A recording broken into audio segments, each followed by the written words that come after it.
మనలను తీర్పులో నుండి మరణంలో నుండి జీవంలోనికి దాటివేసి నిత్యము జీవింప చేయబడిన మన దేవాది దేవునికి కృతజ్ఞతాస్తుతులు చెల్లిస్తూ మీ అందరికీ నా శుభములు. ఈ రోజు మన వాక్య ధ్యానం యోహాను సువార్త 5వ అధ్యాయం 25 నుంచి 29 వచనాల వరకు చదువుదామా ఒకసారి. మృతుల దేవుని కుమారుని శబ్దం విని గడియ వచ్చుచున్నది, ఇప్పుడే వచ్చి ఉన్నది, దానిని వినువారు జీవింతురని మీతో నిశ్చయముగా చెప్పుచున్నాను. 26వ వచనం, తండ్రి ఎలాగో తనంతట తానే జీవం గలవాడై ఉన్నాడో అలాగే కుమారుడును తనంతట తానే జీవం గలవాడై ఉండుటకు కుమారునికి అధికారం అనుగ్రహించెను.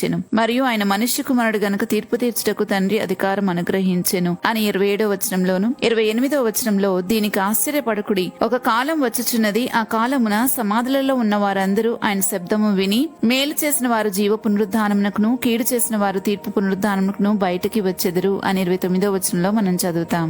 నిన్నటి ధ్యానంలో యేసుక్రీస్తు ప్రభువారు తన తండ్రితో ఉన్న ఏకత్వాన్ని గురించి, తన మాటను వినువారు అంటే తన యందు విశ్వాసం ఉంచువారు పొందబోయే నిత్య జీవాన్ని గురించి ప్రకటించిన విషయాన్ని మనం తెలుసుకున్నాం కదా.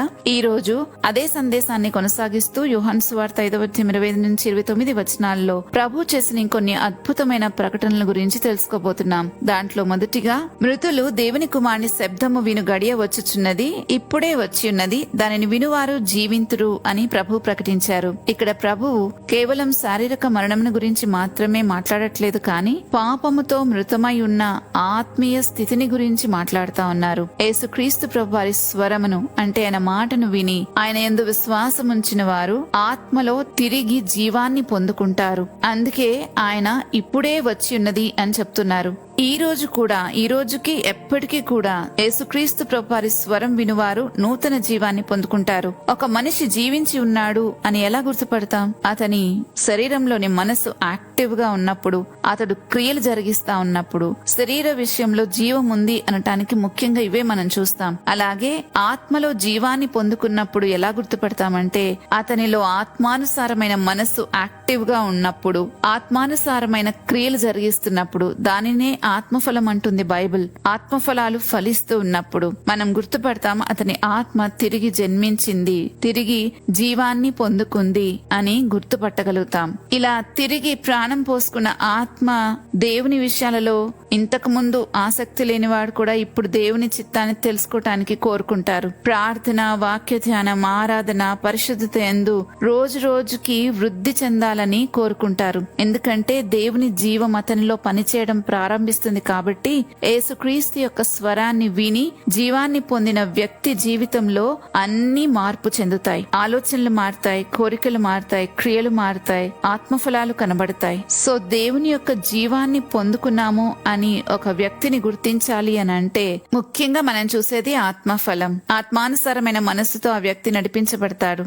అందుకే దేవుని దగ్గర నుంచి జీవాన్ని పొందుకున్న వ్యక్తి నూతన సృష్టిగా మార్చబడతాడు అని రాయబడింది. నూతన సృష్టిగా చేయబడతాడు. శరీరానుసారమైన మనస్సుతో బ్రతుకునంతా కూడా ఇక వాటిని పక్కన పెట్టి ఆత్మానుసారమైన మనస్సుతో బ్రతకడం మొదలు పెడతాడు. పాతవన్నీ గతించిపోతాయి, సమస్తం నూతన పరచబడతాయి. ఆయనిచ్చే జీవంలో ఇంత విశేషం ఉంది. ఇంకా 26వ వచనం చూసినట్లయితే ఈ వాక్యంలో తనంతట తానే జీవం కలవాడు అనే మాట చాలా ప్రాముఖ్యమైంది. తండ్రి ఎలాగో తనంతట తానే జీవం గలవాడై ఉన్నాడో అలాగే కుమారుడును తనంతట తానే జీవం గలవాడై ఉండుటకు కుమారునికి అధికారం అనుగ్రహించెను అనే ఈ వాక్యంలో నుంచి తనంతట తానే జీవం గలవాడై ఉన్నాడు అనే మాట చాలా ప్రాముఖ్యమైంది. మనుష్యులమైన మనకు జీవము దేవుని ద్వారా ఇవ్వబడింది. మనం జీవించటానికి గాలి, నీరు, ఆహారం, ఆరోగ్యం వంటివి శరీరానికి చాలా అవసరం. వాటి మీదే ఆధారపడింది. అలాగే మన ఆత్మ జీవించటానికైతే క్రీస్తు రక్తం, క్రీస్తు మాట, పరిశుద్ధ ఆత్మ వీటిపైన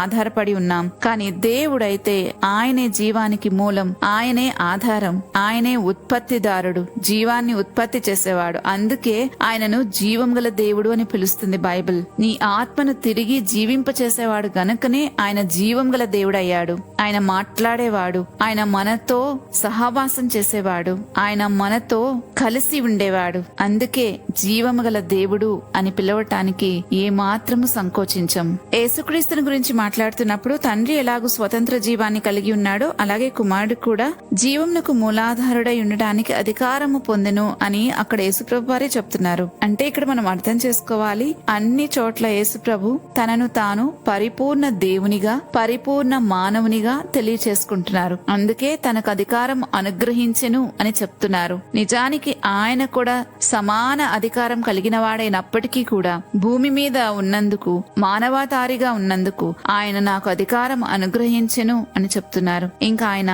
నేనే పునరుద్ధానమును జీవమును అని ప్రకటించారు కూడా యోహాను సువార్త 11:25 ఇక్కడ అధికారం అనుగ్రహించిన అనే మాట తండ్రి ఇంకా కుమారుని మధ్య ఉన్న దైవిక సంబంధాన్ని సూచిస్తా ఉంది. కుమారుడు తండ్రి చిత్తాన్ని నెరవేరుస్తూ తండ్రి మహిమను ప్రత్యక్షపరుస్తూ ఉన్నాడు. అందువల్ల తనంతట తానే జీవం గలవాడై ఉంటకు అధికారం అనుగ్రహించినని రాయబడింది. మృతులను లేపే అధికారము, నిత్య జీవం ప్రసాదించే అధికారము ఆయనకుంది, ఆయనకు అప్పగించబడింది. ఇంకా ఆయన సమస్త మానవుల జీవితాలను న్యాయంగా పరిశీలించి తీర్పు తీర్చటానికి కూడా తండ్రి అధికారం అనుగ్రహించారు అని 27వ వచనంలో మనం చదువుతాం. ఈ మాటలన్నీ మనం వింటున్నప్పుడు మనకు ఒక విషయం అర్థమవుతుంది. ఆయన తండ్రితో సమానముగా ఉండట విడిచిపెట్టకూడని భాగ్యమని ఎంచుకొనక తను తానే రిక్తునిగా చేసుకుని లోకానికి వచ్చినట్లుగా మనం ఫిలిప్పీలకు రాసిన పత్రికలో చదువుతాం. శిలువ మరణం పొందినంతగా విధేయత చూపెను అని. ఇక్కడ మనం 2 సంగతులను గమనిస్తున్నాం. ఆయన పరిపూర్ణ దేవునిగాను పరిపూర్ణ మానవునిగాను ఆయన జీవించగలిగారు. పరిపూర్ణ మానవునిగా ఉన్నారు కాబట్టే ప్రతిదీ అనుగ్రహించబడెను అని చెప్తూ వచ్చారు. పరిపూర్ణ దేవునిగా ఉన్నారు కాబట్టే తండ్రితో సమానమైన వాడు అని కూడా ఆయన ప్రకటించుకుంటూ వచ్చారు. నన్ను చూసిన వాడు తండ్రిని చూసినట్లే అని చెప్పారు. మనిషి వైపు నుంచి దేవుని వైపు నుంచి నెరవేర్చవలసినవన్నీ నెరవేర్చి మానవ జాతినంతటిని దేవునితో సమాధానపరచటానికి చేయవలసినవన్నీ ఆయన చేశారు. అందుకే నేను ఎప్పుడూ ఆరాధిస్తాను, నిన్ను మించిన వారెవరూ లేరయ్యా ఈ లోకంలో అని. ఆయనకు సాటి అయిన వారు కూడా ఎవ్వరూ లేరు, ఆయనకు ఆయనే సాటి. ఈ సంగతులు అర్థం కాని వారు ఆయన మరణాన్ని చాలా చులకనగా చూస్తారు. కానీ ఆయన మరణ పునరుద్ధానాల వెనక, ఆయన మానవావతారిగా ఈ లోకానికి రావడం వెనక ఉన్న ఆత్మ సంబంధమైన సంగతులేంటో గ్రహించగలిగితే నిజంగా ఎప్పుడూ ఎన్నడూ ఆయనను విడిచి మనం ఉండలేం. ఇంకా 28, 29 వచనాల్లో భవిష్యత్తులో జరిగే మహాపునరుద్ధానాన్ని గురించి ప్రభు బోధిస్తా ఉన్నారు. ఒక రోజున సమాధులలో ఉన్న వారందరూ ఆయన శబ్దాన్ని వింటారు. అప్పుడు మేలు చేసిన వారు జీవ పునరుద్ధానానికి, కీడు చేసిన వారు తీర్పు పునరుద్ధానానికి బయటికి వస్తారు అని ప్రభు చెప్తా ఉన్నారు. ఈ వాక్యము మన జీవితము దేవుని దృష్టిలో ఎంత ప్రాముఖ్యమైనదో గుర్తు చేస్తుంది. మన ప్రతి క్రియకు దేవుని ఎదుట లెక్క చెప్పవలసి ఉన్నదని మనకు ఈ విషయం ఎంతగానో బోధిస్తూ ఉంది. ఈ వాక్యాల వెలుగులో మనకు అర్థమవుతుంది, జీవింపచేసే దేవుడు నశింపచేస్తాడా? ఆయనకు అది ఇష్టం ఉంటుందా? అందుకే మన కోసం ప్రాణం ఇవ్వడానికి వచ్చాడు. ఎందుకంటే మనం ఎవ్వరం నశించిపోకూడదని, అందరినీ రక్షించాలని. సృష్టించిన వానికే కదా సృష్టి మీద బాధ్యత ఉంటుంది. గనుకే ఆయన ఈ లోకానికి వచ్చి మనందరి శిక్షను తాను భరించి మనందరి తరపున తాను మరణించి తిరిగి లేచారు. తనంతట తానే తన ప్రాణం అప్పగించుకున్నారు. తనంతట తానే మరలా తిరిగి లేచారు. అందుకే ఇక్కడ అంటున్నారు 26వ వచనంలో, తనంతట తానే జీవం గలవాడై ఉండుటకు కుమారునికి అధికారం అనుగ్రహించెను అని. ఒకవేళ ప్రభువులో ఏదైనా పాపం కనపడి ఉంటే ఆ అధికారం ఉండుండేది కాదేమో. ఆయన మరణించి సమాధిలోనే ఉండేవారు. కానీ ఆయనలో ఏ పాపం లేదు గనుకనే ఆయన తిరిగి పునరుద్ధానుడై నేటికి సజీవునిగా ఉన్నారు. ఇలాంటి దేవుని దగ్గర నుండి భయంతో దూరంగా పారిపోవాలా, ప్రేమించి దగ్గరవ్వాలో మనమే ఆలోచించుకోవాలి. అందుచేత ఈ రోజు మనల్ని మనం పరిశీలించుకుందాం. మనం నిజంగా ఆయన స్వరం వింటున్నామా? ఆయన జీవం మనలో పనిచేస్తుందా? అసలు పొందుకున్నామా జీవాన్ని? పొందుకోకపోతే ఆయన ఇవ్వడానికి సిద్ధంగా ఉన్నాడు.